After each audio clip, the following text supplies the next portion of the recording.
Good evening, fellow Tottenham Hotspur fans. What a sensational evening it is tonight. I'm sure we're all trying to catch our breath after that one. Tottenham never ever make it a straightforward ride. But welcome to the match reaction from A View from the South Stand. I'm your host, Hass, for this evening. We are going to have some guests on the show a bit later on tonight, but just want to gauge what the chat are saying tonight in terms of the game. Do get involved. Smash the subscribe button, smash the like button, get involved in the chat. Have your say. I just want to welcome already on the show, in the chat, should I say. Good evening to Daryl Denton. Also, a good evening to Darius. I can't quite pronounce your surname. But yeah, definitely a game of two halves, Daryl. Absolutely a game of two halves. We weren't expecting that in the second half. Darius, yes, congrats to all. Absolutely. What a game tonight at the Tottenham Hotspur Stadium. I mean, it was just absolutely phenomenal tonight. And mainly because of that guy, Son Heung-Min. Yeah. And what do you make of the game, chat? Get involved. I mean, look, we started the game. We had to prove a point tonight. After that dreadful showing on Champions League game night on Tuesday, it was a must-win game, really. It was a game where we needed to respond. And, first off, they get a penalty. And we're thinking, yeah, here we go again. We're getting the jitters. Lloris makes a superb save. Unfortunately, he wasn't quite on the line. Another day, that gets given. But Tielemans gets the goal through the second bite of the cherry on a penalty. And then immediately we respond through Harry Kane. Harry Kane getting another goal tonight, and that was good to see. And we made it 1-1. From then on, it looked like it was going to be a back and forth battle. We got the second goal through Eric Dyer, who's just been called up to the England international team this week. So he was obviously on a high. And I thought that second goal that we scored was a carbon copy of the goal that we actually conceded against Sporting Lisbon on Tuesday night. The near post corner from Perisic and the little flicked header from Eric Dyer went in diagonal. It was just a carbon copy. Darius, never in doubt about Sonny. I think we can all agree he needed a rest. We said it from weeks before. He needed to be placed on the bench and maybe bring him on so that he can come on without any pressure. And today that was that told. He come on and played without any pressure and got his goals. But back to the game. I mean, just before half time, Maddison. For me, Cess was really poor in the build-up to that. I mean, he should have been a lot stronger. Loses another aerial duel. And a cross comes into Maddison. Fair play to him. I mean, that was fantastic ability to be able to get his foot around that, let alone loop it over Lloris. So 2-2 going to the break. And we're all thinking the worst. We're thinking, here we go again. What's going to happen in the second half, is quite ding dong, really. We're thinking we get one, they get one, so forth. And listen, we started the second half pretty much trying to get on the front foot. And then Bentancur absolutely robbed Ndidi. And to be fair to him, pinpoint precision pass into the back of the net, really. It was very Defoe-esque, so to speak. A very neat finish, in off the post, past the keeper, thinking, right, game on. And then obviously the rest is history. Sonny comes on with about half an hour left to go, and that was all he needed, really. First goal that he scored, and the fourth for Tottenham. I mean, come on. Takes on the defence, or the two defenders there, inside, outside, onto his right foot. Bang. Laser precision into the top corner. Welcome back, Sonny. I mean, that was typical Sonny on his right boot into the top corner. And that just set it all off for him, really. Second goal, again, I mean, scored with his right. Let's go for it on the left.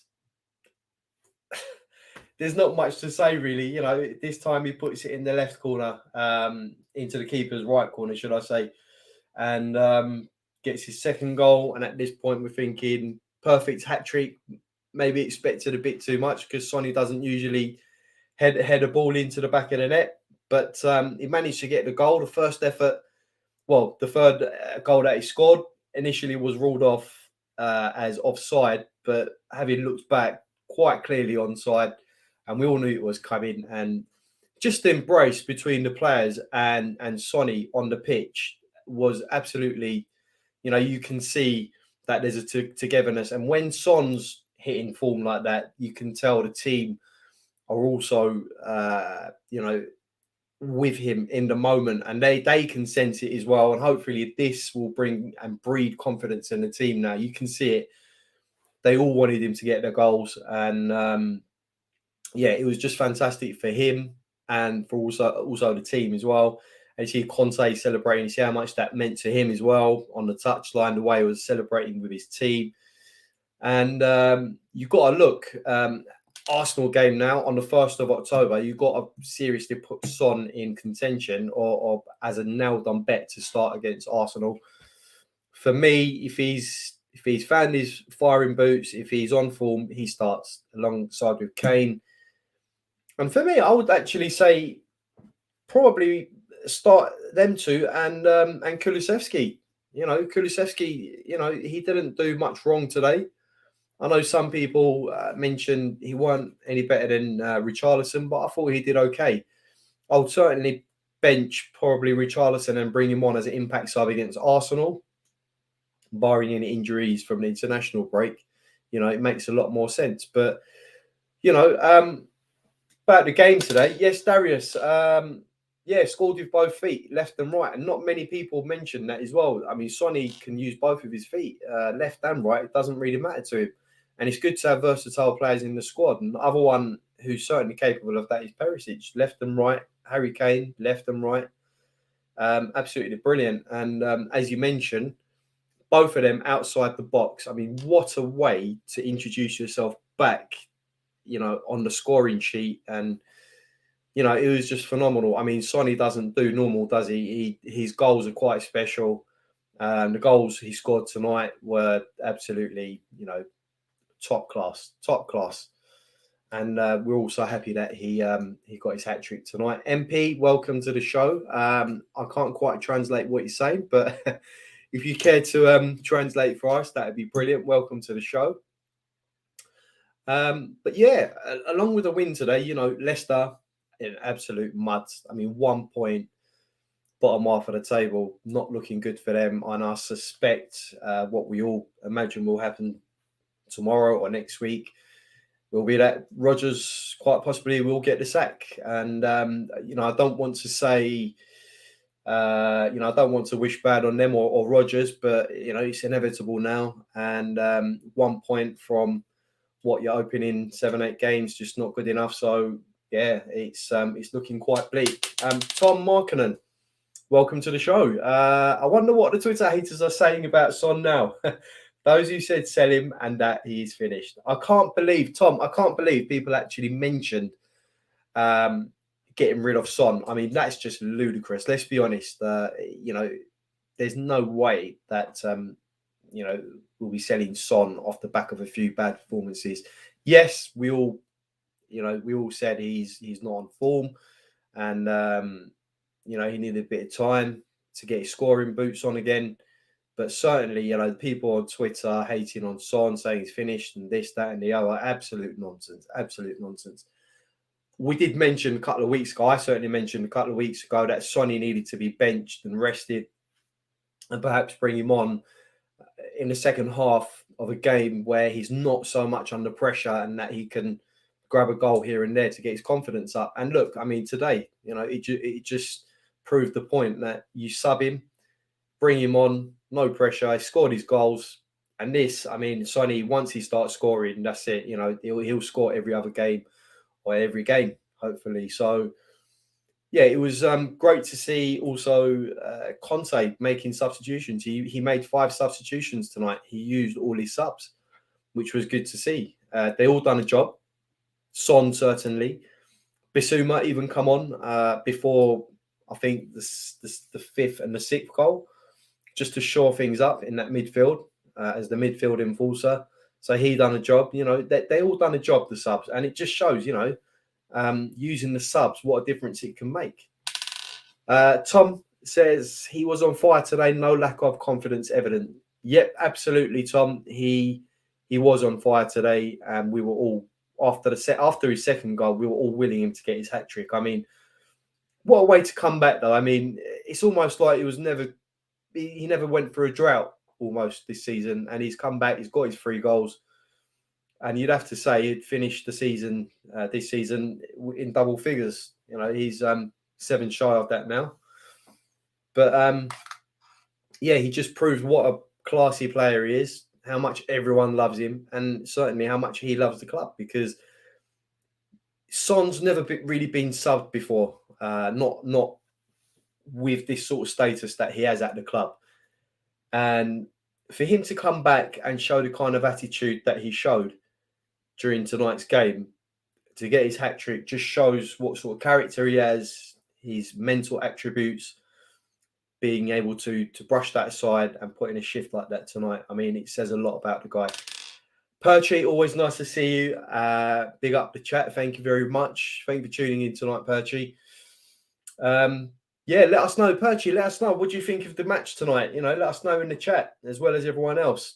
Let us know what you thought of that performance tonight, especially the first half was very unflattering, I thought. And the second half, we showed up. Once we went 3-2 up and then 4-2, it was just see you later, you know. I thought, other than Son, possibly Bentancur had a decent game tonight. He dispossessed the opposition on a few occasions, and once for himself as well, where he got the 3rd goal. Yeah, all good, mate. If you've got the link, Perchy, by all means, feel free to come on the chat. Happy to have you on the chat. We've got a guest coming on in about 15 minutes, so you're all good to come on if you want, mate. Yeah, so absolutely needed that win today. Absolutely, for confidence to go into the international break without any hiccups or anything was absolutely vital. And you can see from the way Conte started the game today, you know, with the changes that he made. There was no Romero, there was no Davies, there was no Royale on the right hand side, and it was. I did mention the other day perhaps tweaking the wing backs a bit and putting Perisic on the right and Cess on the left, and it come to pass today, and it worked. It worked for quite a while. It worked. I mean, he only switched them over when Perisic started to, he was getting roasted on his side. I can't remember who it was, but I think it was Justin. He was getting roasted. So he switched them over, and he put Sessegnon on that side and switched them over, and it just showed. So good tactical switches there today from Conte. He won't be happy with the goals that we conceded. He won't be happy with that because I'll be honest, we did win 6-2, but the defense at times was abysmal. You know, going 2-2 at half time and thinking, this defense is just, it can concede. And it showed. It showed. Right. So on to our first guest.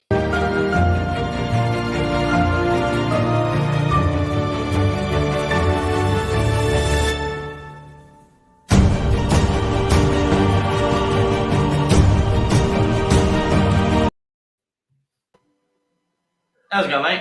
Welcome to the show, Perchy. Nice to have you on, mate. Good. Absolutely, absolutely ecstatic is all I can say. What a game it was today. We just don't do normal, do we, Perchy? I mean, every game is just, it's weird, isn't it? Yeah. It was such a strange game because first half you look at it and go, how are we drawing against these? They're absolutely god awful. And it was literally two defensive mistakes. That's what caused the problem. First one, Sanchez, what's he doing? Absolute liability constantly. And the second one, Dyer's just got to be a bit tighter. If he's tighter on Maddison, he doesn't score that because it comes off him and it bounces off Dyer and the keeper makes a save. You could look at it and go, you can argue a bit and both on that second goal that they scored. But, I mean, it's incredible, isn't it? Because all last season we were moaning about how we can't score anything from a set piece, and all of a sudden we're scoring goals from set pieces. I mean, it helps when you've got a player like Perisic on the pitch that can actually whip a ball in. Kulusevski was doing exactly the same thing on the other side, which is great. And then second half, he finally big up Tom. Second half, he did what we've all been talking about for ages in going to three in midfield, because the two in midfield can't do it. You look, they get overrun every week in midfield. And I understand why he does it, because he wants to play aggressive counter-attacking football. But the issue is you get overrun in midfield. Basuma comes in and we look absolutely solid in midfield all of a sudden. Puts two up top, and Son does what he does best all of us back finally. Going forward, Perchy, would you go with a middle three? Yeah, he's got to, because how many times have we come back and we've come from a game and gone, we may have won, drawn, whatever, lost against Sporting midweek. Sporting was another example. Midweek, we got beaten in midfield again. As soon as we crumbled, we completely capitulated in midfield. How long does it have to do? It makes the change, and all of a sudden we absolutely batter them. And it was another thing that we sort of said about Son. I said we should have benched Son a long time ago. Get him on. Yeah. And he comes on and shows why he's absolutely world class. I made a tweet about it. Is his form is temporary, class is permanent. Class is permanent. That just two of the three goals outside. You could even argue his third one was unreal. The way he stays on side for it. Well, he stays on side, and he kept his cool, to be fair to him, because at that point, he could have walked off with 4 or 5. He had that one chance when he takes a touch, he bends it past the keeper. Yeah, but even the third, Perchy, you're thinking. I mean, I've played football, I've scored goals here and there, but in my mind, I'd be thinking, right, this could be the hat trick, and it can be quite nervy as a player, thinking in the back of your mind, this is the hat trick, and taking your eye off the ball. So he showed tremendous composure today to get that third goal, and he absolutely deserved it. But it shows as well what a goal can do, because throw back to the first goal, if that ball flies over the bar, he doesn't get a hat trick that day tonight. The first one goes in and the confidence comes back. The crowd lifted because it's a critical goal, because at the time we're 3-2 up, they're the ones actually pushing to get the equaliser.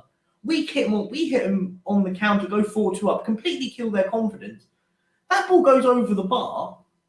That could be. It's counterintuitive, isn't it? And it's weird how we know how good he is as a football player. We don't need to sit there and question how good of a football player is. We know that, but it's incredible how confidence does play on it. Because as I said to you, that goal goes in, he goes and gets a hat trick. And as I said, he could have probably walked away with 5 goals if he could have easily got 4 easily. There was one, as I said to you, that one chance where he just needs to take a touch for his hat trick, and then he goes and scuffs it, and then he goes and gets his hat trick. But it's perfect timing now. You could say the season starts now. Weirdly, international break comes along.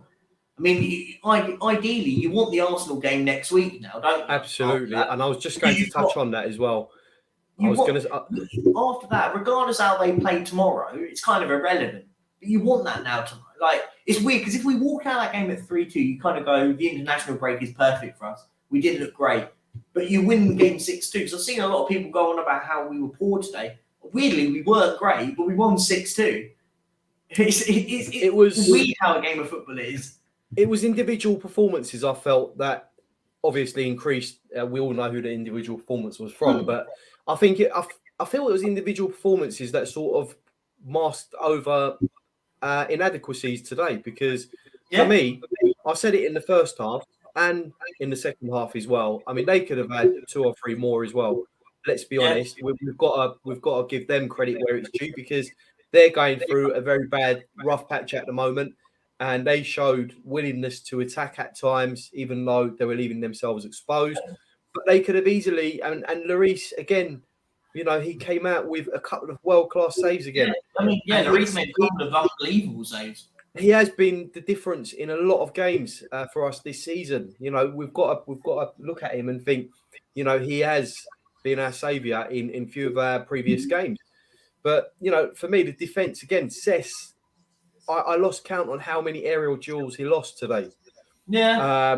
Eric Dyer not getting tight to his man. And now I know he's been called up to the England squad, and that's good for him. I think with Dyer was a weird one. I didn't think he had such a terrible game, but yeah, you're right. Like, there was individual mistakes that happened in that. Like, as I said to you, I thought Sanchez was a walking. I was worried he was going to get booked at that first tackle because it was just a stupid challenge. Like, it made. I looked at him and go, what are you doing? Show him out wide and keep him out there. Don't let him, and then don't stick a foot out like that, because it doesn't matter what happens. Regardless if you think it's going to be a free kick or you're giving the referee to make a decision. And yes, it was a penalty. It was on the line. That's a penalty. It was on the line, yeah. Yeah. Ironically, fantastic save by Hugo. Fantastic save. Great save. And then he never usually saves penalties, does he? Well, it's weird. The thing is he has spells of saving them. Especially, he seems to save them more at our place than he does elsewhere. Because I remember Man City game, you know, the Aguero one in the quarterfinals of the Champions League. I mean, he made that massive game that was, and he's made a few since, but it's and then he's basically his back heel's slightly off the line and he gets retaken. Correct decision that you can't. People arguing about that, you can't argue exactly. It's the rules of the game. End of, full stop. That goes in, and then we go in. But then we show character. We equalise literally a couple of minutes after that. So you could argue that's a good. It's a great cross from Kulusevski for Harry Kane, and Harry Kane. The run that Harry Kane made to actually head the ball in was perfect. Yeah. No, I think it's a weird one because you look at our week. It's such a weird week for us, really. We probably should have deserved a point against Sporting. We weren't great, but a point was probably a fair result. You could argue they were probably the better team, but on a whole, you could argue a 0-0 would have probably been just about both teams probably got a point. We didn't look great at all. To lose that 2-0, you go, oh God, what are you doing? But you could argue then you fought back and won 6-2 here today. So it's a weird game of football. Football's a weird one, but you know, it's a weird game when Bentancur pops up with a goal. Well, I mean, that was what is Ndidi doing there? I was shocked he didn't pass it, to be fair. I thought he was just going to lay off. I think it's Kane that's next to him. I thought he was just going to lay off Kane and not take the shot. But fair play to him. No, was it Kane? No, it was Kane, yeah. And a bit too fair to him. I thought he missed it initially. It hit the post and went in, but good finish, really. But it was very Defoe-esque. I mean, it reminded me of how Defoe used to finish. You know, low and short into the back of the net. You know, it was very cool. It was very, very coolly taken. I mean, you can see he wanted to take the shot as soon as he dispossessed Ndidi. And with Ndidi, I mean, you can tell he made a massive mistake. He come back and committed a foul straight after trying to atone for his mistake. But you know, you can see they're a team bereft of any sort of confidence. But yeah, I don't know, but he's got to be gone now. He has to. How does one stay in a job like that? You know. I was saying, Perchy, I don't want to wish any club bad or any ill will, apart from maybe a couple. But you know, it certainly seems that way. I mean, let's not forget Rodgers won them the FA Cup as well, and he done really well with. I'll be honest, I'm still shocked he is still. I think they would have been waiting until the international break. I think if he'd won today, it would have bought him more time. But I think he'll go now. I think there'll be managers around now that they'll look at and get. I think the scoreline more so sort of sealed the fate for me, or is going to seal the fate, because losing 6-2, had they lost 3-2, and it was a close affair, maybe perhaps he might have a stay of execution, but 6-2, that's just, you know, I think it's a bit too much. And I think if, you know, he hasn't been given the funds or anything. What's that? He wasn't given the funds this summer as well. I mean, I think they only had 1 or 2 transfers. I mean, I'm shocked they didn't replace Kasper Schmeichel. I mean, Danny Ward was poor. He's a poor goalkeeper. Absolutely. I mean, if you go back to the Arsenal game, Perchy, if you go back to the Arsenal game when they played Arsenal and Arsenal I think it finished 3-0 or something like that. Well, no, He was 3-2. Arsenal beat. Oh, was it 3-2? Sorry, 3-2. Yeah. He was absolutely abysmal in that game. Yeah. And I was questioning whether he was actually a Sunday League footballer or not, because he was that bad. He's one of those. He's one of those squad goalkeepers that everyone seems to float about all the time. I don't know how he's number one. For me, if I was a Leicester fan, I would be furious that they didn't sign a proper goalkeeper, because they've got 3 goalkeepers that are all rubbish. That could still. I honestly think that they might go down. I honestly think Leicester will go down this season, but I can't lie. I'd laugh a little bit. But. I mean, they are a total mess at the moment. With Vardy's getting on as well. Let's not forget they haven't really got much up front. Even the stuff of Vardy made no sense to me. They brought him on at 4. I thought about it, and I was going. I thought initially I didn't realise he was on the bench, and I was like, okay, maybe he's injured or something. I don't follow him that much to really care in that sense. But I thought about it, and then he came on at 4-2, didn't he? It ran about the 4-2 mark. You come on, yeah. He came on at 4-2, I'm sure. And I was going. The game's done now. I kind of understood if they put him on at half time and gone, do you know what, 2-2, we're in this game here, we can go and win it. Chuck him on and go 2 up top. You bring him on at 4-2, what's the game's done? It just didn't make sense. It didn't make sense. Yeah, it's a weird one, but... Yeah, to bring him on at 4-2, at that point, for me, it's got to be damage limitation and try and sneak in when you can. To not get absolutely battered.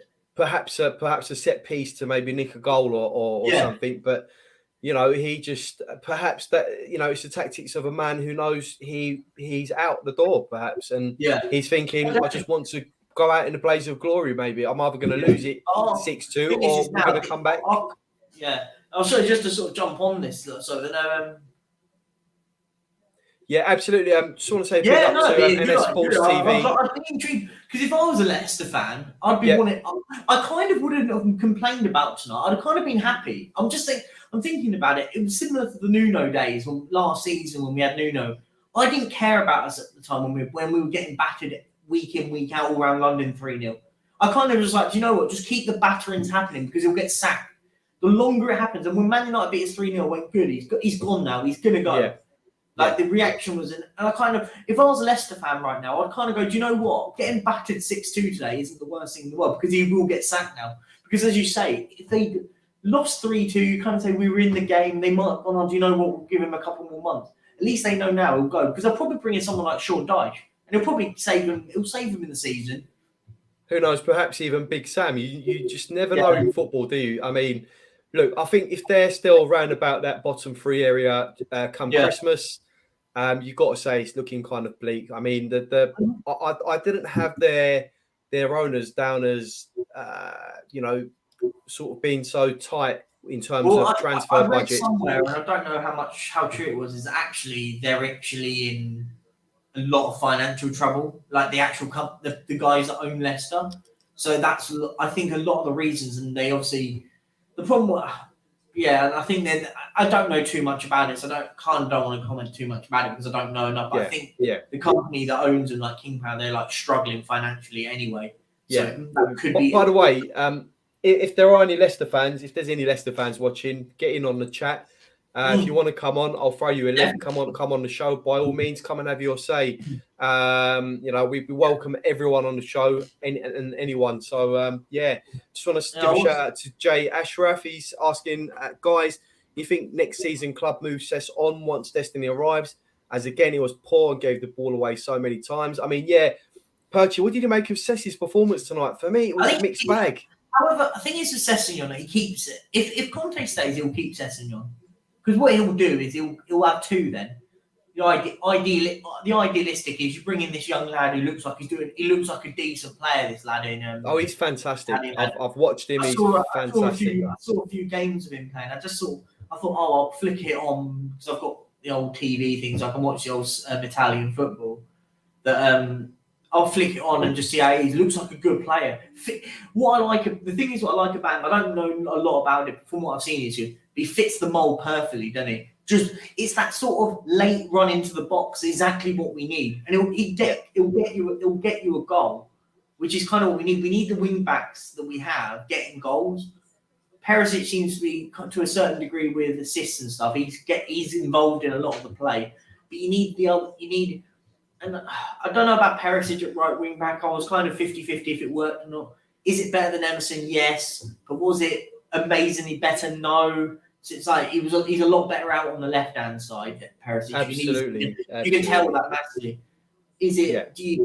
But then you kind of argue, going, what has Jed Spence got to do to start a game of football? That's what I want to know. This is the other conundrum. How bad does Emerson have to play for Jed Spence to then play? Does Emerson have to start scoring own goals for him to start playing games? Because it doesn't make any sense. Because Perisic out on the left again. Even the sub with Perisic didn't make any sense. I was a bit confused, but in a weird way, it worked for us because ironically, I'm not a manager of football, but weirdly, I was looking going, why have you got Perisic off? Because I thought we've not got any games now.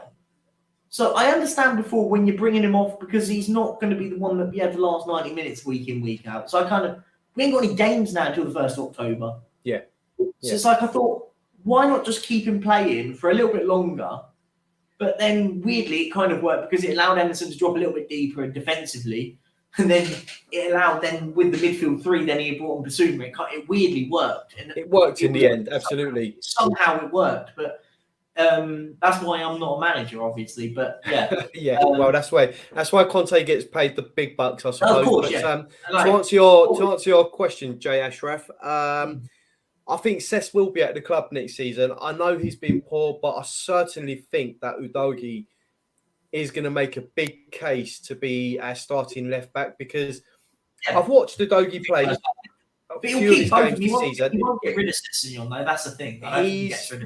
No, he won't. But, Udogie, for me, is physically imposing, sorry. He is someone who can get forward, someone who can get in the box and score a goal. And he is very commanding at the back as well. Such a solid player, from what I've seen of him. His stats don't lie in the Italian league as well. I think he was top assisting wing back and he had the most goals in Serie A as well so far this season. So I think when we bought Udogie, it was either a case of we paid for him now and take him next season or other clubs were queuing up to buy him. So I would rather have him. Yeah, I would rather have him now. What I read, and I read it from people that are quite reputable, the reason why we got that deal, we basically everyone wanted him this season. So you had teams like Inter Milan wanted him. I want to say Roma, but they could be. I may be wrong, but there was a couple of other clubs that I read but Udinese said no. We don't want to sell him this. We want him this season. So the only way and basically I think Spurs were the only ones that came in and said, do you know what, we'll buy him, but we'll loan him back to you for the season. And I think in a way, it's probably not the worst move in the world. If it was the reason for us to get him to sign a contract with us, I'm not too complaining. I was going to say, mate, though, our next 6 games are interesting. Have you seen our next 6 games? Well, Arsenal away. Take us through it, Perchy. Arsenal away, Frankfurt away, Brighton away, then Frankfurt at home, Everton at home, Man United away. Now we're getting into that tough part of the tough October run. We then play Newcastle in October. We've got I would say, quite a tough run. In a sense, we've got Bournemouth thrown in there as well in October, haven't we? Yeah, and we've also got Newcastle at home on the 23rd, 26th Sporting at home, Bournemouth away, and then the 1st of November is Marseille away. So we've got, as a chat can hear, we've got quite a few tough-looking games. It's the first time as well, because first time the clubs will be playing 9 games in a month. It's unprecedented. It's unprecedented. I mean, we've never seen the likes of it before, and this is because obviously the World Cup in the winter. That's another story for another day. I can get into that all day long, but it's going to take its toll on players, and the 5 substitutions. This is where the 5 subs are going to have to come into play because we're going to have to rotate these players, no matter which way you look at it. They're going to have to be rotated. The Conte fitness thing this is where it could make or break our season. If you get through October and November before the World Cup, and we can stay undefeated in the league, then you can start getting a bit excited into the new bit. As I said, you look at it and go, Man City are always going to be favourites. Haaland's not even going to the World Cup, so he's basically got his Christmas off. He's got a nice 6-week holiday, whilst everyone else, like Harry Kane, all these lot, are all going to be playing. I mean, it's weird as well that the 3 Arsenal Brazilian lads didn't even get called up for the Brazil squad. So there could be an argument, a case that even if we start talking about Arsenal in that conversation, they could have key players not go into this tournament. And as I said, it can go swings and roundabouts, because you could argue, well, the lads that are playing in the World Cup, they could burn them out, but it could also keep them into full match fitness. These lads that aren't going to be playing games of football will be going back in, not playing games of football for 6 weeks. Obviously, yes, they'll be playing at their club level in some sort of domestic friendlies within their club grounds and stuff. But you can go arguments on both sides. So when we start looking at it, as I said, this period now, we can go to the Emirates and get results. We never beat them at the Emirates, never win there. We beat them at our place, we never win at their place. It's always the rule. So it's going to be interesting. It's going to be an interesting season, but would you be how the season's going? Not really. Would you be happy with a point at Emirates, Perchy? Well, if a point was on the table right now, would I take it? Would you be happy with a point if we come away from the Emirates with a point on the 1st of October? I shouldn't. We should be winning them. But no, if a point was on the table right now, I'd take it. Yeah, 100%. It's going to the Emirates, winning at the Emirates. We don't do it. The same with Stamford Bridge. I say the same with that. If we can get a point there, it's a point, because we usually lose there. But it's a weird one, because it's a weird one now. Because I now look and go, if we've got Son, Kane, Richarlison, Kulusevski all firing, we start looking like we're going to play 3. If we play 3 in midfield, I don't know. Do I think we can beat them? Yeah, because I think we are a better team than them. The problem is with the 3 midfield, Perchy. Who do we drop up top? Do we keep Kane and Son? You got to go Kane and Son. You go Kane and Son. I'm not one for it, but you have to.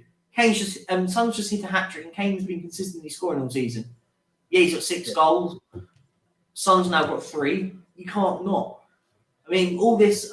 I think Richarlison's been a revelation since he's come to the club. I really like him. Hated him before, but he's come in and you can tell he's offered something a little bit different. Same with Kulusevski. I mean, people say, am I playing Kulusevski right wing back? No. You've got to play him in his natural role. You can't, because then when you want to ask him to play in a defensive role, you can't play an attacking player in a defensive role regardless. It just isn't going to work. Like, unless you go and play 4-4-2, which we're not going to, but we're not going to do that. So for me, I think you keep it how it is. And I think you put an extra man in midfield, because to stop them in midfield, or we go back to formula and then use the pace against them. Because what he might do, he might go back to his 3-4-3. Because what he might do is he might just go and dump Son out on the left, put Son out on the left against Ben White if Ben White's playing. Because Ben White's not the quickest lad at right back. Because trust me, Son will have a field day on that left hand side. So he might actually, do you know what? He'll look at that team and go, he's more likely to play Ben White at right back, and then Zinchenko at left back, who's not naturally he's one of those, he's not a natural left back, he's more of a centre mid. When he played at Man City, he used to always tuck in, and you can tell he still has that in his game. So you might just go, do you know what? We're going to keep our wingers out there, and we will cause them problems all game. And if they play it like from what I've seen, because I think Zinchenko's a good player, but actually you can get at him. He's not the one blessed with monumental amounts of pace. So you could go and say, do you know what? We're not going to go and revert to 3. We're going to keep it out wide, and because we're decent in the air, we can throw bodies in the air, get good on set pieces and stuff now, which is a weird thing for us to say. Do you reckon we are good in the air, decent in the air? I don't particularly have faith in the likes of Dyer in the air. We've scored 7-headed goals this season. So, I mean, and we're the highest in the league of scoring headed goals. So, from that principle, yes, we are better in the air than we have been. But defensively, do you think, because the ball. defensively, you know, the likes of Haaland, you know, possibly having a field day against the likes of Dyer and even Romero's not too disciplined in the air. So the Haaland one's an annoying one, because the problem is even when we're now judging Haaland on a bad game for scoring a goal like the other today. They battered Wolves today. He didn't even have a good game. He still scored. So it's now you kind of, Haaland's one of those phenomenons now that you kind of just want him to have a bad game. You just kind of want the game for us is he has a bad game. But getting that game postponed, well, we didn't get it postponed, but it was postponed, may not be the worst thing in the world, because it looks like we're not going to be able to play it this half of the season. Yeah. So we'll be playing it in the new year, and there'll be what's in the middle of that transfer window. So hopefully we can get in some personnel if we're still in a strong position to start like pressing on that. I'm talking about with Man City in that sense. I think Man City were a freak of nature as a team. Like, I mean, they're the best team in the league last season. They've just gone and got the best available striker they can get, who will get them stupid amounts of goals. But absolutely, and they bought him at a fair price as well. Safe to say, you know, 56 million is a snip, isn't it? They had to pay him for it was insane, the money on it. Because everyone says that the actual price of the transfer fee. Yes, the transfer fee was nothing, but I mean the amount of fees that were paid to his families and stuff like that. The whole total thing was monumental. Absolutely, it was over 200. It was over 200 million. Right. So So Perchy, I'm gonna have to bring it to an end. Yeah. But before we do, dare I ask you who your man of the match is? We all know who it's going to be. Who's your man of the match? There's only one person. You got to say Heung-Min Son. I mean, it's insane. 13 minute hat trick was insane. So yeah, fair play to him, because he could have sulked being on the bench. He went, you know what? And I'll come on and I'll go and show you why you shouldn't be benching me. And as I say, it was the kick up the arse he probably needed. Because I don't think he gets a hat trick if he starts the game, weirdly. But sometimes you need to take a step back to take 3 steps forward, is what he done. So, and I said, you need Son scoring goals, because we'll win games when Son scores goals. Well, not only is he scoring goals, but Kane is scoring goals as well. Yeah. And we're getting goals from here and there as well. So it bodes well for the future, I suppose. Midfield are now getting a few goals from midfield. Højbjerg's had a few, and Bentancur scored today, obviously. Yeah. So no, definitely. I think, weirdly, I can't believe I'm saying it, but we don't want the international break now. We want to play. We want to play next week, because we don't really. The international break just completely kills the anticipation now, because we're actually going to batter the team. So, yeah. Great. Well, Perchy, thank you very much for being on the show. Thank you very much for your time. Just quickly, let us know where we can catch you next time, Perchy.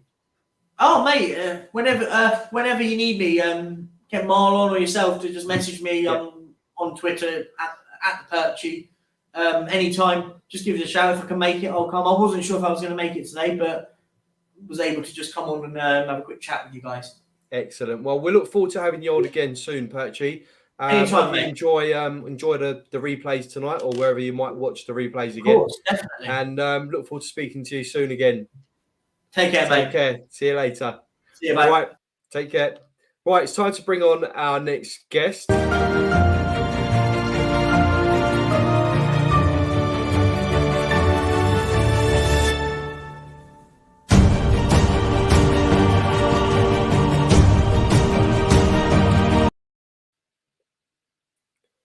A very, very good evening to Haz from Hotspur 92. Look at that smile on your face. You know, that paints a picture, mate. Honestly, Haz, I'm assuming you're very, very happy tonight. Yeah.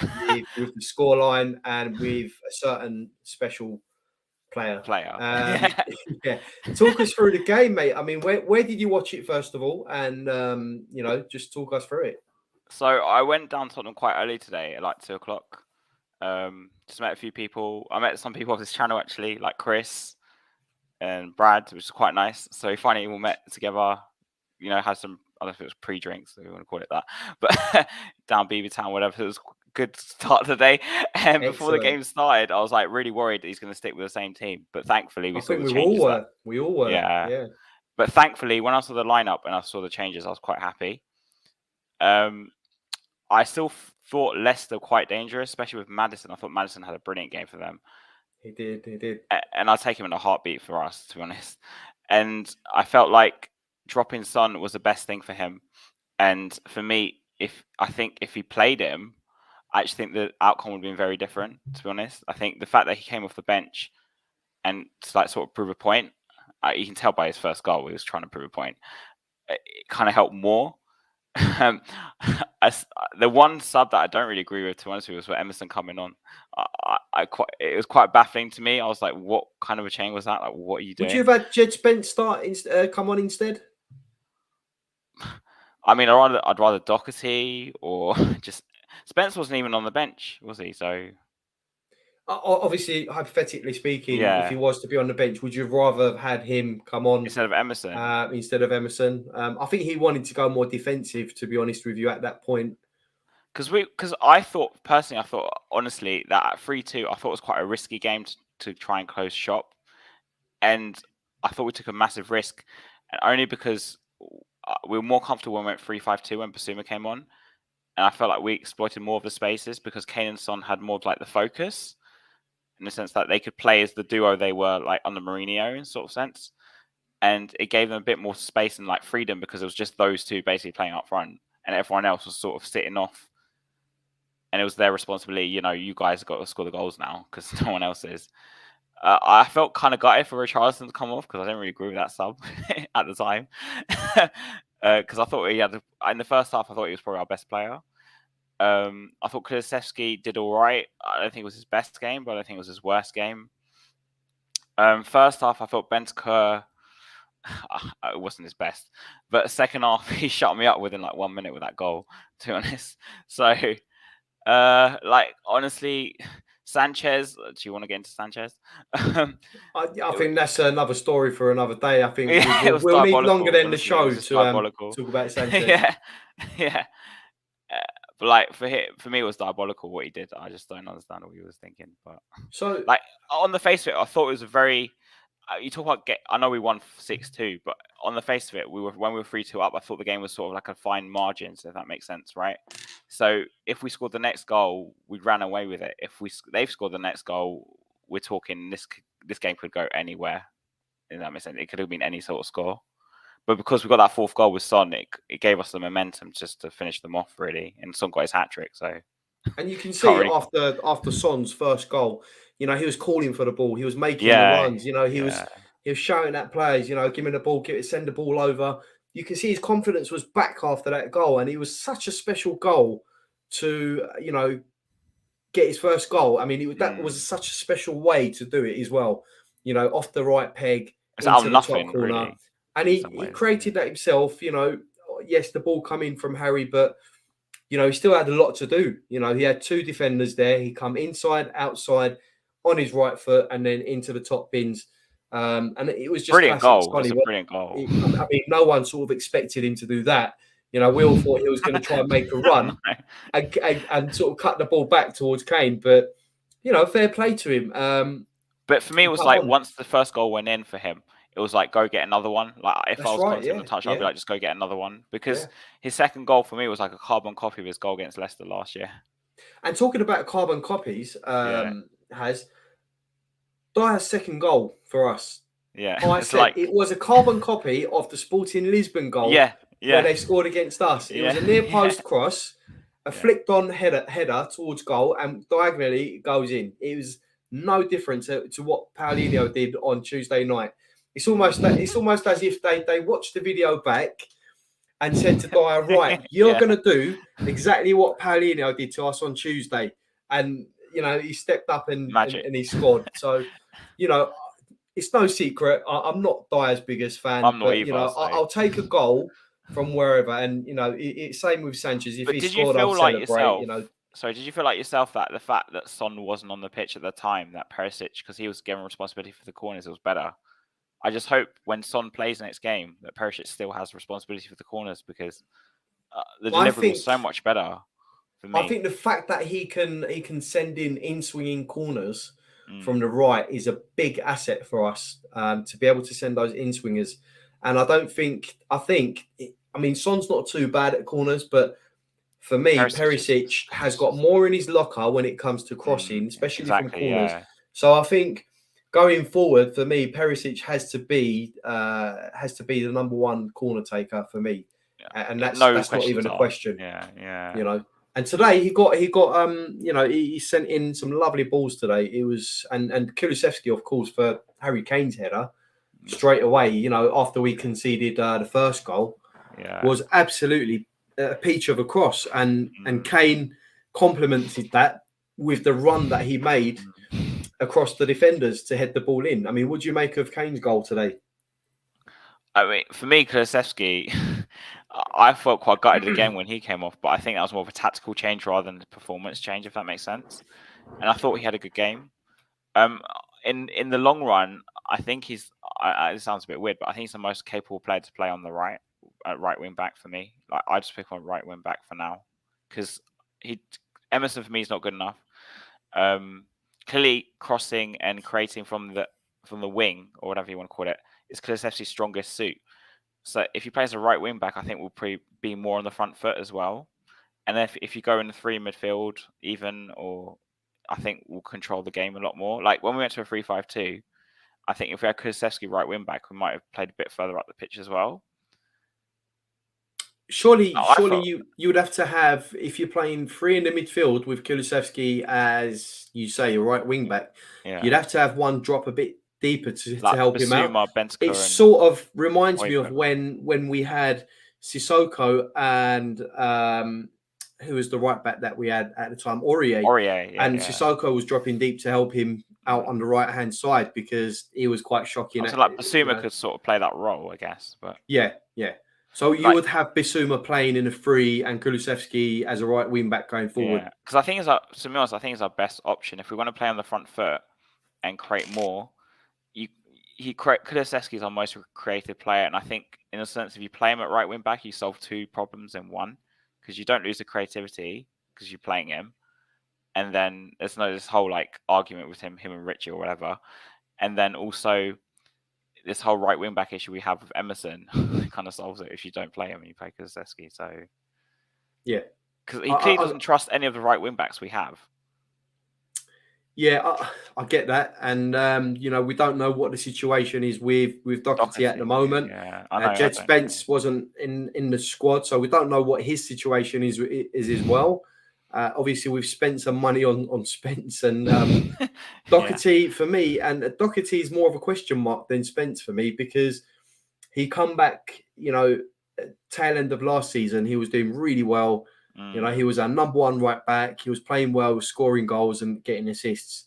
Then he gets the injury, and funny enough, playing left back, left wing back rather than right wing back. And now he's available, supposedly fit to be on the bench, but he's not getting a look in. So he's, for me, there's a bigger question mark over him than Jed Spence, who's just come in. And not used to playing in the league. I get that, but people keep telling me about Spence, by the way, that apparently he refused to go out on loan.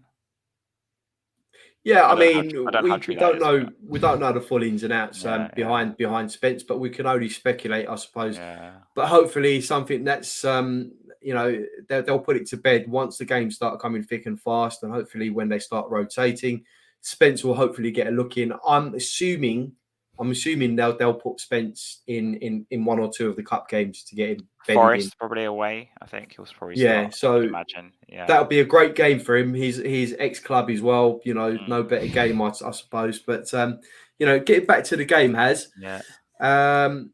just before half time, again, ball comes over the top right hand side or our left hand side. Cesc goes up completely. He doesn't know what he's doing again. He's lost the aerial duel.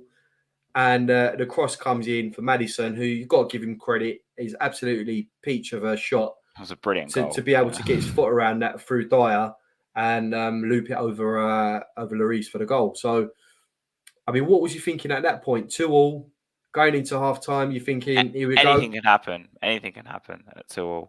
And I think with Leicester, it's sort of like a dangerous time to play them, because even though they've not been playing well, it could always just turn up. I mean, it's Dr. Tottenham, but I felt, but like Maddison for me was like a massive danger for us all game. And even when they were losing, he was their most creative player. Title. We are level on points with City, to be fair. We are, yeah. Yeah. Well, we'll come on to that reload. Don't worry, we'll come on to that. But like for me, Maddison gave us problems all game. And it was no surprise to me they actually scored their goal, because, I mean, like I said, it gave us all the problems. But like the issue for me in the back three is that you have Dyer and Sanchez, who number one were backups on the Pochettino, now first teamers. And albeit we are playing in like a 3, because the 3 kind of covers up for their deficiencies, because you can play like 3 worst centre backs together and they might cover, sort of, if that makes sense. Because I think Arsenal, I get what you mean. Yeah, Arsenal, we did that. Strength in numbers. Yeah, even though they're not good enough, strength in numbers. but like looking forward, I wouldn't want to see Sanchez. And for me, Dyer needs to be a massive upgrade, because even today, he was just, because he's meant to be the leader in the back, right? What organization? What is he telling these players? I would say, you would think maybe on paper Perisic, because he's the most experienced, should be the leader, but he's playing in a wide position, so you can't really tell him. He can drop off and say, you guys stand there, there, and there. And plus the language barrier as well, probably. So you just need an experienced centre back to sit in that middle and just dictate to them what to do, and not be the person to blame other people if they make a mistake, because that's what Dyer does. For me, I felt like, I mean, Dyer can see everything from the back. You can see what's going on from the right. So for me, and I know some might disagree, but I think he should have got a lot closer to Maddison than what he was. Yeah. You know, you can see that Sessa's lost the draw. We can see that the cross is going to come in, and you can see that Maddison's there in the 8-yard box about to come in. Get close to him. Get your foot on it, or get your head on it, whatever you have to do. But, it seemed like to me it was a half-hearted attempt to sort of get the ball. And then Maddison just wraps his leg around it. Not his ball, should I say. But, he wraps his leg around the ball and gets it in. I mean, for me, you've got to be quicker. You've got to be sort of commanding. He's not very commanding for me, sort of coming out. He turns and his back his presence as well. felt. I mean, he turns his back as well. If you noticed, just before the end of the half, Maddison, all on his own, everyone ball watching, running towards the right-hand side, and Maddison was free. Acres of space. That could have been us going into half-time, 3-2 down. Had it not been for Lloris pulling out another great save again. I mean, what did you make of that? Because for me, it was shocking. There was no one picking up Maddison. They were all running towards the same side and absolutely oblivious to him running inside the box. It was quite comical. Honestly, like, I've probably said this about 4 times now, but Maddison was their best player. So it baffles me that he was. That people did not pick up on him. He wasn't man-marked or something. But then when you're being overrun in midfield, I think if we had the extra man, it might have helped a lot. Because you could have said, Bissouma or Bentancur, go man-mark Maddison, because he has so much space. And he was doing everything. Like, he was creating, he was shooting, obviously the goal. But it was coming in off the left, the right. He just had a free roll. Literally. And like, we were very lucky, like you said, very lucky to not be losing 3-2 at half time. And as usual, we didn't play well in the first half, but we played better in the second half. So. Yeah, I mean, for me, that's quite worrying going forward. Starting these games in this fashion, because. Right, let's not forget, obviously, this is Leicester, not from 2 years ago where they were on fire, or even last season. Okay, they're bottom of the league. They have no confidence at the moment. Their backs are against the walls. And we're still starting these games off, in a very sort of laboured fashion, if you know what I mean. So when we come up against the big sides, arguably, the top 6 sides or top 8 sides, this is where the problems begin, because if we continue in that fashion, opposition could be out of sight by half time. and then we're left to pick up the pieces. We have been lucky so far, undefeated in the league. But again, you know, Sporting, we need to take Sporting as an example of what could happen, you know. Collapse. But yeah, absolutely. And fair play to Conte. He tweaked it for this game. He made wholesale changes and he used his subs in the second half, all 5 of his substitutions. So, you know, as opposed to against Sporting, I think he only used one sub to change the game. So, but anyway, you know, we went into half-time 2-2. Everyone's thinking, here we go. As you know, I'm sure everyone was thinking the same thing. And then we come out second half and, you know, the usual press, first couple of minutes. And then Bentancur out of nowhere, he just robbed. It was daylight robbery on Ndidi. I mean, he didn't see him come in, nabs the ball off him and takes a run at goal. And then on his right foot, like a laser, in off the post. What do you make of that? Well, as I mentioned a bit earlier, I spent the whole of half time criticizing Bentancur with the person sitting next to, and then a minute later he goes and scores a goal. Because, like for me, I don't think Bentancur had a good first half.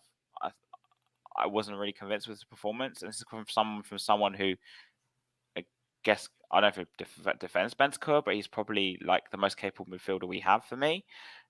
And like it was good that he shut me up within like 2 minutes and scored a goal.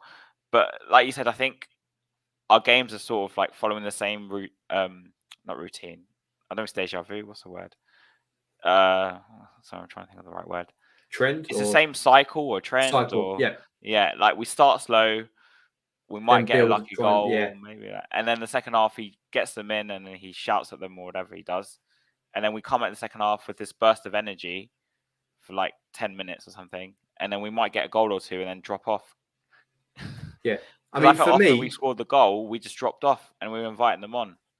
For me, obviously, the game changer was Son because, you know, 3-2 up, we're still in danger. Leicester still look like they can score against us. You know, we're still cagey at the back, and we're thinking, right, we've got to get another one from somewhere because these lot could get a goal from a set piece or they'll get a goal from somewhere.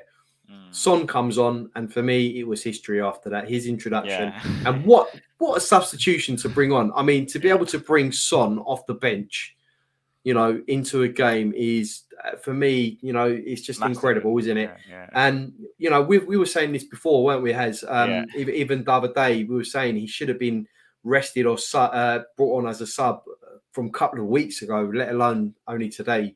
I would say about 3 weeks ago. Not only, you know, would it sort of, you know, it reinvigorate him perhaps or give him a rest, but also it will bring him on with less pressure in the game. You know, he's not, if the team are doing crap, it's not down to him if he's come on. You know, he's been brought on to change the game. So, you know, you can see his confidence shot through the roof. As soon as he got that first goal, he was just, I mean, that right foot, it was incredible. It was a brilliant goal. I mean, just talk me through his goals. I mean, first, second, and third. It was. I mean, the first one. You were there, so. I mean, the first one for me kind of came out of nothing, really. I mean, he created it all himself. He did a little shimmy, turn, and then like looped over the keeper, sort of. The second one for me was sort of like carbon copy of his last year's goal, and the third one was sort of like we hit him on the break, and he just chipped the keeper, sort of. I know it kind of hit him, deflected, whatever. But obviously there was that VAR thing, so we were like, oh no, it's not going to be given again. And yeah, but I felt with Son, for me, because he didn't start, it was actually beneficial for him and for us because, like you said, there's a brilliant sub to come on. But also, I think if he did start, I don't think the same thing would have happened personally. I think he probably wouldn't have scored. But because he came on with a bit of like more energy, I thought his energy was a bit different when he came on. He looked a bit fresher. He came because especially when he came off for Richarlison as well. You argue he took his spot or whatever you want to say. It kind of gave him like that. He came on to prove a point. Does that make sense? Yeah, it's healthy competition. Would you say? Yeah. Like I said, I was quite annoyed that Richarlison got taken off because I thought he had a good first half. So I was like, why are you taking him off? Yeah, but I think a lot of people probably thought the same as well. Would you have taken off? Who would you have taken off instead of Richarlison? Yeah, for Son. if I take off 3, if I say this, I'm gonna get crucified. Probably Kane. If I had to pick Kane, 3, wow. if I had to Okay. pick one of the 3, I don't think Kane's been playing well this year either. So He's been popping up with the goals though, hasn't he? I know he scored today again, but he's Yeah. more like in the right place at the right time. But I think with Kane, I'm not saying it's an issue, but because obviously Kane developed this connection with Son where he drops and Son makes the run. Now Conte wants him playing further up as well. It sort of changes the dynamic as well a bit. When they were playing as a 2 today, I noticed, like, because they both had a bit more freedom, Kane was dropping off and just making the passes to him, and Yeah, Kane Son looked was better making as the well. runs. Yeah. And Kane was just making the passes and looked better. But before, because it's a 3, Kulusevski was like the creator, let's say. Son was like the runner, or Richarlison was like the runner, and Kane was like the pinpoint. I'm not saying it's a problem, but the dynamic's very different. Yeah, absolutely. Yeah. Absolutely. And I think Conte sort of played on that as well when he brought him on. He knew what he had in mind. Reload says it wasn't a coincidence he came on when the team was winning and in the ascendancy. Absolutely. You know, you've got to bring on your best players at that point, you know, to try and kill the game off. And that's exactly what he did. Absolutely. And his Reload's previous comment, good result against the crap team. Move on and build from it. Kill them off at the end with a lot of goals. Wish they would push to kill the game earlier. 2-1 up, go for the throw. Absolutely. And we need to do that more. We need to do that a lot more against teams when we're up. You know, not just sit back and go back in our shell. We need to try and, you know, get 2 or 3, you know, just not sit back and invite pressure from teams. And that's been a problem for us. Like a very But I still think we did problem. that today, though. I still felt like we did that at 3-2.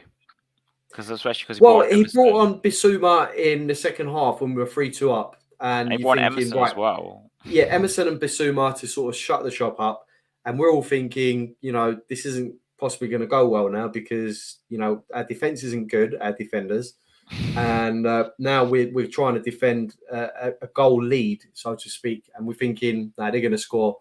But you know, like I said, bringing Sonny on was the main difference for me. You know, he changed it all as soon as he come on. So Game yeah, Tom Markinen says I thought Kane had his best game of season so far, and this is just different perspectives from different people. You know, because I thought Bentancur wasn't too bad. He dispossessed. He dispossessed. Well, I mean, through the entire game, I think second half he was better. For first half for me, I wasn't really that. And this is someone like I said who likes Bentancur a lot. I don't think he played well at all in the first half. Yeah, I mean, for me, I thought Bentancur dispossessed opposition quite a few times, and you know, I mean, it wasn't his best game, but it was by far not his worst game as well. If you know what I mean? So you know, but Højbjerg as well. Højbjerg, you know, he had a couple of chances. I mean, so yeah, he had an okay game, I suppose. But obviously, everyone's man of the match was Son today. I mean, it's hard not to say that. Yeah, I mean, you know, he's going to get a 10 all around, isn't he? Let's be honest. Yeah. So, I mean, going forward, who would you go with top 3 as as in the front forward 3, yeah. Can I say Kulusevski right wing back? Is that right? You can say anything you want. You can give us a formation because that would solve the solution. If you have all 4 right, okay. Pitch. But like for me, I don't know because I was talking to someone on the bus on the way back about this. Like it's sort of giving Conte a problem because Kulusevski's contributing because he's creating, and I think if you leave out Kulusevski, where's the creativity going to come from? Kane kind of has to play psychologically because. I felt this the other week when he came off against Southampton, for example, against Fulham. Sorry, it gave Fulham an incentive that Kane came off, a psychological boost. Like, oh no, we have a chance now because Kane and Son came off, and I felt Kane was like the one that made more of a difference. If that makes sense. And now Son's back, so you can't drop Son really because he's got a hat trick. But then Richarlison, for me, he's like been one of our best players for the past 3-4 games, maybe. I don't know. Yeah. So you just play all 4 of them, I guess. Put Kulusevski right wing back and play all 4. For me, yeah, well, I mean, we can't have it all our way, you know, it's but yeah, I mean, look, for me, our 2 most creative players are probably Kane and Kulusevski. Yeah. There's no 2 ways about that. If we didn't have Kulusevski, I'd probably say Son and Richarlison making runs and yeah. feeding off Kane. Yeah. But then you'd have to drop Kulusevski for that. And then if similarly, you can't drop Son now as well. So, I think for me, it would be criminal to drop Son for our next game on top of, because that will just destroy his confidence. Oh, no, he won't drop him. He'll have to play him. He'll have to play him. And I think, personally, Kulusevski starts ahead of Richarlison for Arsenal. You think? I think he'll go more for Richarlison. I just think he has more creativity. And I just think that Richarlison would suit the game a little bit better coming on as an impact sub. I mean, it's going to be a red hot game. Tempers are going to flare. You just know that, Richarlison's going to be a target in that game. You just know it. But on the flip side, he could wind them up. I'm just saying. He may well wind them up. But, I just think Kulusevski got a lot more creativity going forward. And I think having Kulusevski, Kane and Son start the game would probably make more sense to me than Richarlison, who can come on as a sub. It's just very hard for me to drop Richarlison because I still think, I know he got taken off, but for me in the first half, I thought he was our best player. And I know he got taken off for Son. I was like, what is he doing? What's he doing this now? And obviously someone has scored a hat-trick, so that shut me up. But as if you look on the whole, over the past 4 games, I thought Richarlison's probably been our best player. So it's like, well, they're different options. Richarlison sort of plays like a second striker in some ways. He does. He was playing a lot on the left today, I noticed, and sort of he came in a couple of times, but predominantly on the left-hand side and then coming in. I found Richarlison today, every time the ball was played to him, he was dispossessed quite a number of times by the likes of Johnny Evans, etc. He was getting dispossessed quite a lot every time the ball come through to him, and he couldn't make those turns and little quick passes.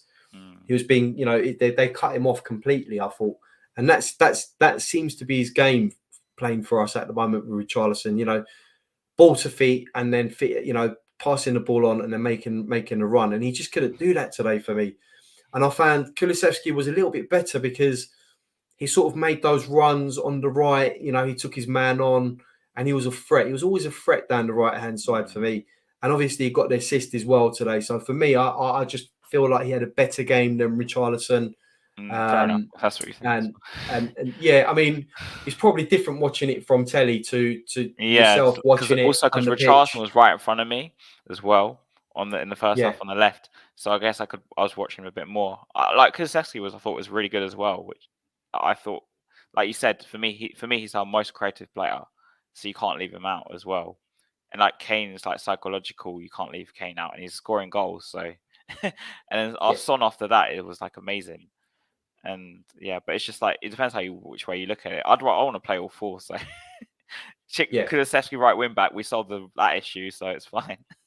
I mean, I don't know what formation you'd go with for that, but I'll be eager to know. I mean, if you want to, playing all 4, I mean that would take some. I mean, that's probably a 4-2-4, which I don't think will ever happen. Not like with us. It's a 3-4-3, just Kulusevski right wing back. Yeah, I mean, you're very adamant about Kulusevski at right wing back. I mean, I want to ask the chat, whoever's in the chat, what do you think of Kulusevski as a right wing back? Get involved with the chat. I just want to say a big shout out to the chat at the moment. Reload. Everyone who's watching. Reload, and also everyone up. There's been a few people from Korea as well. Get involved. Welcome to the show. Get involved in the chat. But certainly. What do you make of has his thoughts on Kulusevski playing right wing back? Is it a yay? Is it a nay? For me, it's got its benefits and it's got its upsides and downsides. But Reload. At least today he made 3 subs. I'm assuming you're talking about Conte of his usual one, freshened it up. 1 attacker, midfielder, and defender.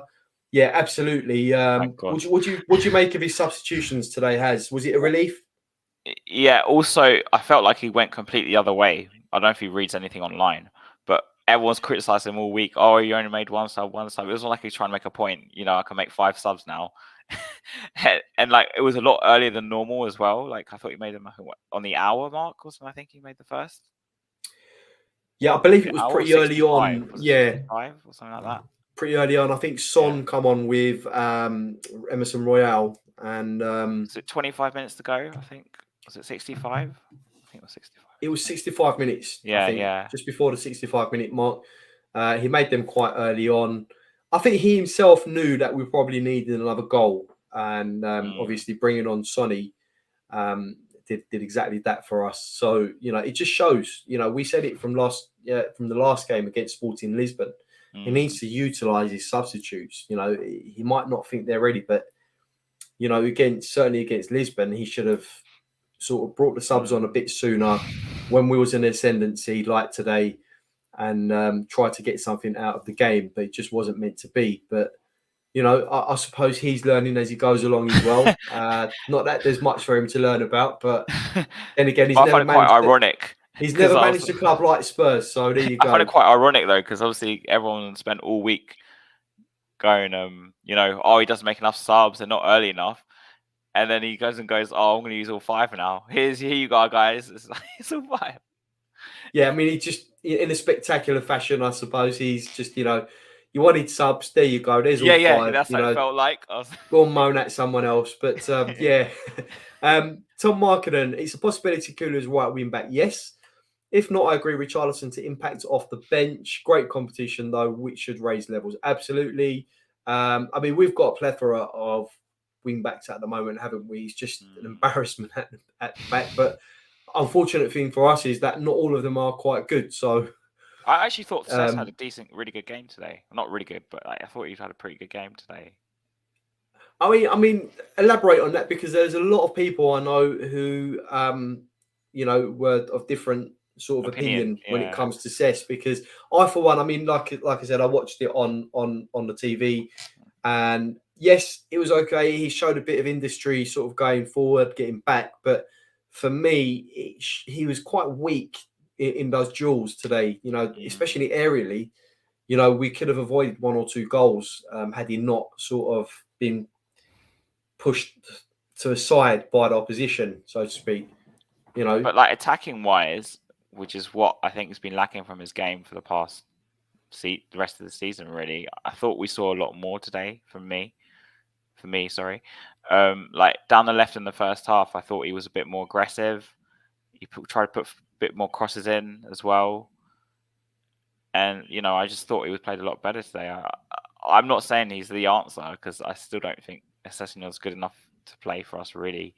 And I think he's sort of on not a time bomb, I don't know what word it is, and because Udogi's there as well, I kind of think he has to prove himself this year, because otherwise there's a chance they might let him go and just promote Destiny. I mean, Destiny is going to be fantastic for us. He looks a great player, yeah. I've watched him playing for Udinese, and honestly, he looks incredible. Physically imposing. He's got a massive build. He gets into the box. He's someone that's going to add another dimension to us, I think, and certainly he's going to give Cesc a hell of a lot of competition next season. And the good thing is, obviously, we got ahead of a lot of clubs who wanted him this season, but only for Udinese's refusal. And we nipped in. We'll take him next season, not a problem. Yeah. So I can't wait to see him next season. But he's certainly receiving rave reviews in Italy, in the league. He looks to be the real deal so far. So let's hope that continues and he comes back to us with no injuries. But I feel like with Sessignon, this is like the year where he has to prove himself, because if he doesn't, there's always a possibility that, because obviously Perisic has is it a 2-year contract? Am I wrong? I believe he had a 2-year. Yeah, it's a 2-year contract. So there's a possibility that they might just let him go and just aim to sign someone the summer after for Perisic. So yeah, this is the year he has to prove that he's capable of playing for us. Yeah, I think absolutely. Yeah. If it's not going to happen this year, I just don't see how we can carry on entertaining him as a player for us. Really, for me. Yeah. I mean, yeah. Interesting. I'll go to Tom Markinen first. He actually preferred Perisic at right wing back and Cesc at left wing back. That was quite interesting. Yeah. I thought Conte had to do something about the right wing back situation because Perisic was being roasted time after time against the likes of Justin, and he sort of fixed that by putting Cess over on the right-hand side and Perisic back onto his preferred left wing back side. So, yeah, I mean, look, going forward, it could work. You know, Cess, is he right-footed as well? I don't know. I always thought he was left-footed. You know, for me, it's always a bit of downside of having someone not right-footed on the right is that they cut in onto their favoured foot, etc., etc. But look, it might work going forward. You know, it certainly didn't hurt us today. I didn't like him at the right, personally. I don't think it was as effective. Yeah. He can play there, but it's just more of out of just. I think he was more tactical today because obviously Perisic didn't have the pace against Justin, and you know that's certainly going to be the case against other teams. You know, for the rest of the season, where you're going to get fast wingers like Luis Diaz and the likes of that sort of player he's going to come up against. So we have to have like for like, I suppose. Paul Pablo, welcome to the chat. Welcome to the show. Did we miss Ben Davies? Did we miss Ben Davies today at all? No, not really. It's a unanimous I thought Longley had a pretty decent game, actually. Out of the back three, I thought he was our best player. Yeah, I mean, Longley, for me, I think he looks like someone who has a calming presence. He's certainly very assured of his own ability. He can actually progress the ball by pinging balls. You know, he's not too bad, actually. So for me, going forward, I think Longley would be my preferred option. But, you know, we all know that he's going to rotate. One thing I'll say, though, with Davies is that against like someone like City, I'd rather see Davies play because we're going to be playing on the back foot most of the game, and he's better against teams who dominate the ball against us, like the Liverpools, the Cities, because he's going to have to make more blocks. And Longley is better as like a footballer, let's say, but as like a defender, from what I've seen so far, like we're talking like straight up defending, I think Davies puts his body on the line a lot, and I think he'd be better in a game against someone like City or Liverpool, or even like you could even argue against Arsenal. It depends how much of the ball we get, though. I think that's kind of like a debate in which way you're going to go with that one. But like, I don't think Davies is the best, but I think in certain situations he's probably a better option. Yeah. I agree with you. Possibly bring on Davies in certain games where he might sort of fare better against other teams, but certainly Longley has to be a mainstay in this team for me, with his experience and his assuredness on the ball. You know that he's not going to make too many mistakes. Whereas Davies, you know, we all know every time he starts, it's like, right, what minute is the mistake going to come? You know, so definitely Longley. And he's out for 3 weeks. I don't know if you saw Alistair. You probably saw Alistair Gold's tweet, right? He's injured for 3 weeks. Davies is injured for 3 weeks. I don't know if you saw it. I haven't seen it. No, it's before the game. I saw it. Oh, right, okay. Reload with Perisic just only decent wing back. At least Perisic on the right keeps Emerson out. It seems like at this point we're taking anything other than Emerson on that right hand anyone side. But Emerson. You know, we'll soon put Tarico or someone there as well. Tarico. Who can't attack or defend, jack of no trades, master of being crap. And also, I think, Reload, you failed to mention that he also has absolutely amazing highlight reels, which he posts on Twitter after every game. So I don't know where he pulls that out from, but he does. But that's another story for another day. For me, Emerson, again, today, you know, he's got the opportunity. Mistakes when he came on. He's got the opportunity to, I mean, a couple of times today, he had the opportunity to get forward and make a run against his man and cross the ball. Chooses not to. He's a back ball merchant, you know, decides to play it back. And it just, for me, it's frustrating because it kills any sort of impetus we have in the game at that point. You're looking at the right wing back to get, you know, someone like Trippier would have been perfect. Someone who's going to get down the byline and make that cross. He just doesn't do it. He goes back. He gets his, gets vertigo and then decides to sort of pass the ball back. So for me, absolutely, he's a little bit better at defending. He throws his body about here and there, but certainly going forward, it's a big no from me. It's a big no from me. So you'd have to give Perisic a few games to form a connection with players on the right side of the pitch. Yep, I'm sure that's something that they've worked on in the training ground. Reload, no doubt about that whatsoever. Tom Markkinen's Praise mentioning back to that. something about Davies breaking his leg. We haven't seen anything about Davies' leg break or if that's accurate, Tom. But obviously, if anything pops up, we'll keep you guys informed. Hairline fracture. Is that Paul Pablo? Is that confirmed on Sky Sports or any other outlet? It was Alistair Gold, who's a tweet I saw before the game saying Davies was out for 3 weeks. Right. Okay. I think we saw today 3-5-2. Yeah, absolutely. Paul Pablo, I think Haz was alluding to that earlier on as well with the 3-5-2. Having that 3-man midfield certainly gives us more stability in the middle. At times, we've said it before, and other people have said it on social media as well. You know, Bentancur and Hojbjerg in the middle at times overrun for me. For me, they're doing the job of a 3-man midfield, and at times you can see they're blowing at the end of the game because we need that stability in the middle. You saw Bissouma come on today, and you know we didn't concede after that. We could have, I think, a couple of times, but you know he just offers that extra protection that we need, and then you can have the likes of Kane, Son making the runs. You know, yeah, for me, 3-5-2 does look much better. Absolutely. I want to make a point about this though.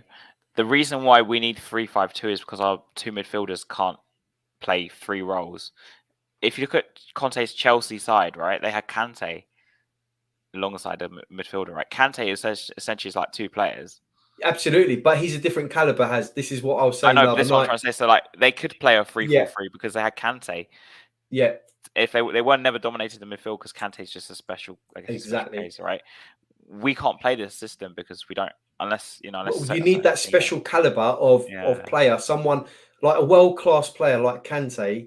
If you've got someone like that in your midfield, you can get away with the 2. I mean, they played Kante with Fabregas as well. And Fabregas was class as much as I hate to admit it. He was so good. You know, with all due respect to Pierre and Bentancur, you know, they're not world class, okay, and they have their limitations. And obviously, Conte has a lot of faith in these players. You know, he has a lot of faith in Pierre-Emile Hojbjerg and Bentancur. But certainly for me, if you're going to play that system, it has to be someone who's above that elite level sort of thing. So, yeah, absolutely. 3-man midfield. Hopefully, Bissouma starts getting involved in more games. For me, he can be the more defensive-minded, sweeping up everything. And you know we could sort of get away with that formation, but certainly in game we're having to switch to that 3-5-2 to sort of try and salvage something at times. So yeah, Paul Pablo mentions Trippier today for Newcastle. I haven't seen it, Paul. I haven't seen it, but I've heard about it, and yeah, I mean at the time, obviously. If you remember, Trippier was being lambasted, social media everywhere, you know, for his performances. And then I remember when he had that own goal that he scored, that was probably Chelsea, the icing on the cake for everyone. It's a shame, really, because he went on and he won the league at Atletico Madrid after that and sort of stuck 2 fingers up at us. But that seems to be the case with a lot of players who leave Tottenham and go on to win things. So, and Paul Pablo's just confirmed that Davies' leg break is actually on Sky Sports, confirmed. Oh, hello. Thank you very much for that, Paul. So, yeah, it seems as if it's going to be either Sanchez or Longley going forward. Hopefully not Sanchez, but a backline of Romero, Dyer and Longley going forward, I should imagine. So, so it has been an hour and a half now at the moment, and we are coming to the end of the stream. I just want to say a massive thanks to everyone in the chat, everyone watching the stream, everyone from abroad in Korea. Absolutely fantastic today. 6-2 result. Yes, we conceded a couple of goals. However, we've got the win, and more importantly, that man that we all idolise, Son Heung-Min, gets his hat-trick today. Not a perfect one, so he gets downgraded by 0.5 because he should have scored a header, but he gets his hat-trick today, and hopefully that's the start of something special for Sonny going forward in the league and any other competition. So, yeah, I'm not going to go through the man of the match. We all know who that is. Son, yeah, it's going to be Son all day long. And just a quick one with the Arsenal game coming up. Are you confident?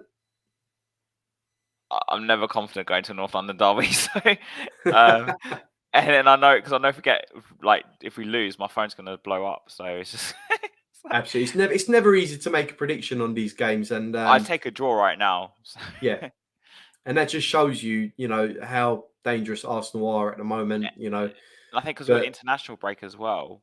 Yeah. I think the break kind of hurts us now. Like before, I felt we would. Well, we want to carry on the momentum at the moment. Yeah, coming off the back of a 6-2 with Son scoring a hat trick, you just want the next game to come straight away. But wait, this is where the team have to show a bit of character and try and continue that momentum. And hopefully, 1st of October, we'll get some sort of result. We'll see. Tom Markham, just before we go, I think Conte played Sanchez as worried about Barnes' pace. How did that go? I may as well have had Romero there. At least he can pass the ball.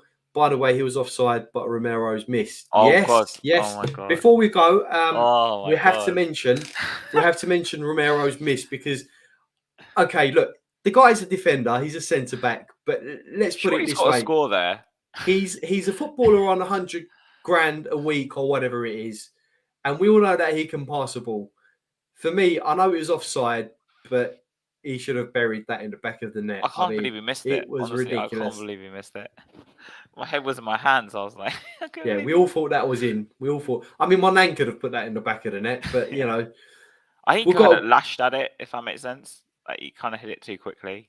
I think he was more expecting that just it would go in no matter how he hit it because the cross was that good. I mean, yeah, but Son Heung-Min and he states the return of the king. Yes, return of the king. Absolutely. Son is the pride of North London. He's certainly the king of White Hart Lane at the moment, or Tottenham, should we say. David Clark, I didn't see you in the chat earlier on this evening, but welcome. We are coming to the end of the show. Hi, Stan, my missus isn't talking to me.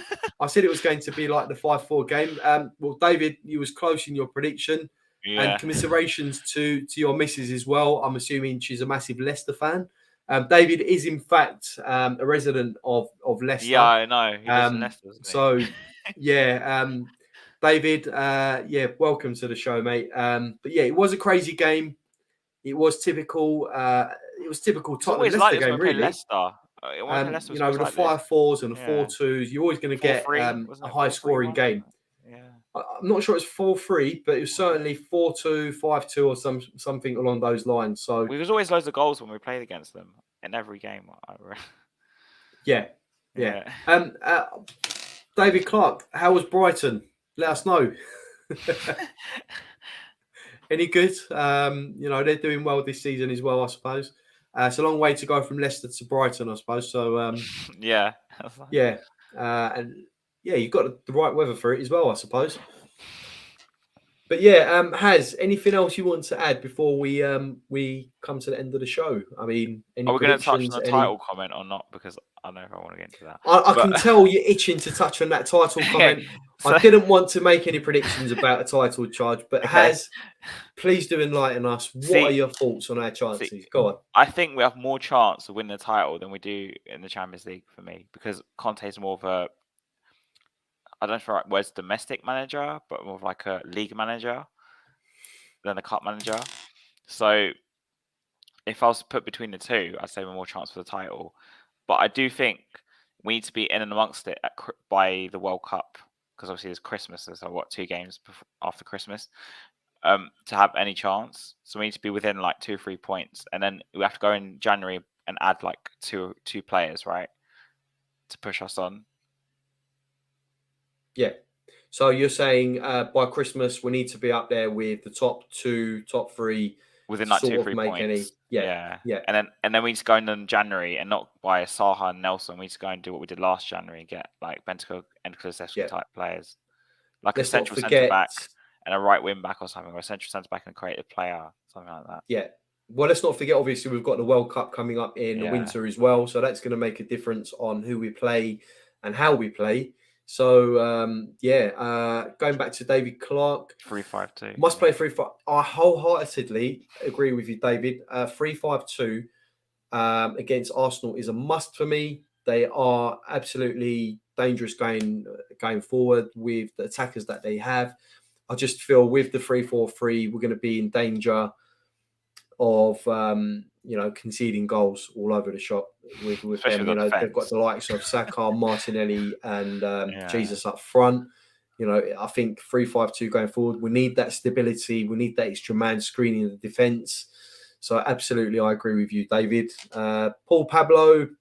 Yeah. For us to win the title, we need new centre back, right wing, another creative. Yeah, absolutely. We need a lot, Paul.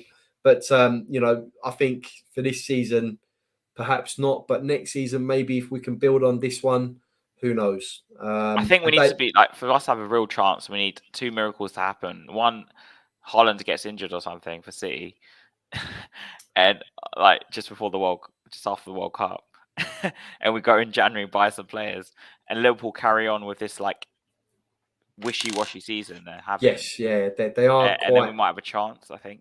But yeah, we'd need some things to move into our favour, I think. That's why I still think we're nailed on for third for me. I know Chelsea bought Aubameyang and they got Graham Potter, but I'm still not convinced, unlike other people I've spoken to earlier today, actually, about Graham Potter. I think the expectation at Chelsea is so different to the expectation of Brighton that he might be a really good manager. Like, he might be really good for them. But I think the jury's still out for me for him managing like a top club. I think with Potter, he's going to need time to sort of implement his own sort of style with that team. He's still getting to know the players. Let's not forget. And no matter what you say, I believe there are issues at the club at the moment with that team. So that's something that he needs a bit of time. But as we know, Chelsea, you don't really get much time. So we'll see how that plays out. And in terms of us finishing third, I believe a lot of the pundits have predicted that we'll finish third this season, if not higher. So, certainly third is within our reach if we can sort a couple of issues out. But certainly we need to build upon this season for next season and then take it from there. I think any talk of a title charge for this season is perhaps a bit premature. Yes, we are unbeaten this season and it feels good, obviously, being unbeaten, being sort of joint top with City, but we need to take each game at a time and not get too ahead of ourselves, because there are problems which we identify every weekend. So and every Thursday on the Hotspur Hood every Thursday on with myself and Tommy, as always. David Clark mentions we still haven't lost. Sorry, I think it was meant to say we still haven't lost when Sanchez starts a game. So I start him and sub him after 5 minutes. I think David forgot to mention that's in the Premier League and not in all competitions. And Carl Simpson, just before we go, big up, gents. Big up, Carl. Thanks for tuning in, mate. So we have come to the end of the show at the moment. It's been 1 hour and 40 minutes. We've had a couple of guests on. Thank you very much, as always, for popping on and giving us your opinions on the game. I'm sure you're going to go to sleep tonight a happy man. Yeah. And, hopefully on the 1st of October, we'll have even more reason to celebrate. Just another big shout out to the chat as well. Thank you very much for tuning in. Make sure you click on that subscribe button, hit that like button as well. It helps us out a lot. And I'll see you for the next one. Cheers, guys. Thank you very much. Come on, you Spurs. Let's go.